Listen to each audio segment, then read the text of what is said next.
అని చిన్న స్టోరీ అంటే ఒక షూ కంపెనీ వాళ్ళు ఉంటారు అన్నమాట. ఆయన షూ కంపెనీ ఆయన తన దగ్గర జాబ్ చేసే 2 ఎంప్లాయీస్కి పెద్ద ట్రక్ నిండా షూస్ ఇస్తాడు. ఇవన్నీ కూడా సేల్ చేసుకోనండి ఆ ఇద్దరిని కూడా. ఆ 2 ఎంప్లాయీస్ హరి గిరి అంటారు. హరి గిరి 2 ఎంప్లాయీస్కి ఇచ్చేసి సేల్ చేసుకోవాలని చెప్తారు. సో వాళ్ళిద్దరు కూడా ఆ ట్రక్లోని పెద్ద ట్రక్లో షూస్ అన్నీ తీసుకుపోయి రంజీ తీసుకుని ఆఫ్రికా దగ్గర ఉండే ఒక అడవి పోతారు.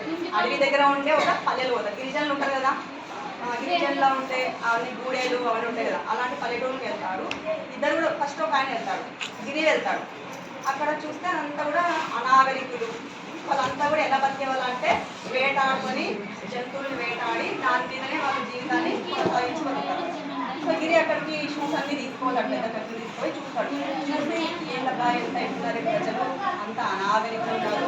ఒక్కరి కాలంలో కూడా షూసే లేవు, మొత్తం షూస్ వాడి వాళ్ళు అనాగరికులు పెట్టుకుంటారు. వాళ్ళు బట్టలు కూడా సరిగా ఉండవు, ఇలా షూసే ఉండేవి. షూస్ కూడా లేవు అన్నమాట.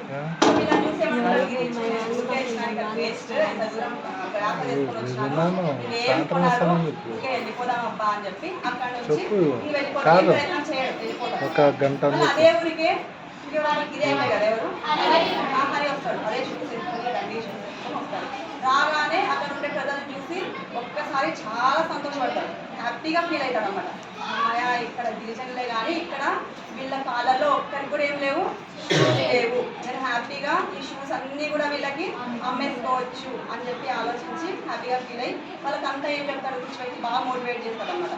ఏమని మీరు వేటాడేటప్పుడు మీరు పరిగెత్తేటప్పుడు మీకు ముళ్ళు ఇచ్చుకుంటాయి, మీరు వేగంగా పరిగెత్తలేరు, ఈ షూస్ కొనుక్కుంటే వేగంగా పరిగెత్తారు, బాగా వేటాడవచ్చు, మీకు ఏం కాదు, మీ కాళ్ళు కూడా అని చెప్పి బాగా వాళ్ళని మోటివేట్ చేస్తాడు. షూస్ అన్నీ ఏం చేస్తాడు, మొత్తం అమ్మేస్తాడు. అమ్ముకొని హ్యాపీగా డబ్బులు తీసుకొని వెళ్ళిపోతాడు అనమాట. ఇదే చిన్న స్టోరీ. ఇంకా ఏమి మోడల్ ఇది ఏంటి, ఫస్ట్ ఎక్కడైనా కానీ ఏం చేయాలా, పాజిటివ్గా ఆలోచించాలి. గిరి ఏం చేస్తున్నాడు, నెగిటివ్ ఆలోచించాడు. వీళ్ళకి చదువు రాదు, సంఖ్య రాదు, వీళ్ళకి ఏం లేదు, ఏం లేవు, వీళ్ళు ఏం కొనుక్కోరు అని చెప్పి అనుకుంటాడు. కానీ ఇతను మరి పాజిటివ్ ఆలోచించాడు, వీళ్ళకి ఎవరు షూస్ లేవు, బాగా అమ్మేసుకోవచ్చు అని. అంటే వాళ్ళిద్దరి మధ్య తేడా ఏమంటే పాజిటివ్గా ఆలోచించాలి అంతే. అంటే ప్రతి విషయాన్ని కూడా ప్రతి సిచ్యువేషన్ని కూడా మన లైఫ్ ఏం చేయాలి, ఫస్ట్ పాజిటివ్గానే ఆలోచించాలి. నెగిటివ్ సైడ్ కాకుండా పాజిటివ్ సైడ్ ఆలోచిస్తే చాలా ఐడియాస్ వస్తాయి. ఆ సమస్యను మనము ఈజీగా అధిగమిస్తాం. సో పాజిటివ్ థింకింగ్ అనేది మీరు ఎప్పటికైనా కూడా అలవాటు చేస్తారు. ఇప్పుడు పాజిటివ్గానే థింక్ చేయాలి, నెగిటివ్ ఎందుకు థింక్ చేయాలి, ఫస్ట్ ఏం చేద్దాం, పాజిటివ్గానే థింక్ చేసి చూద్దాం.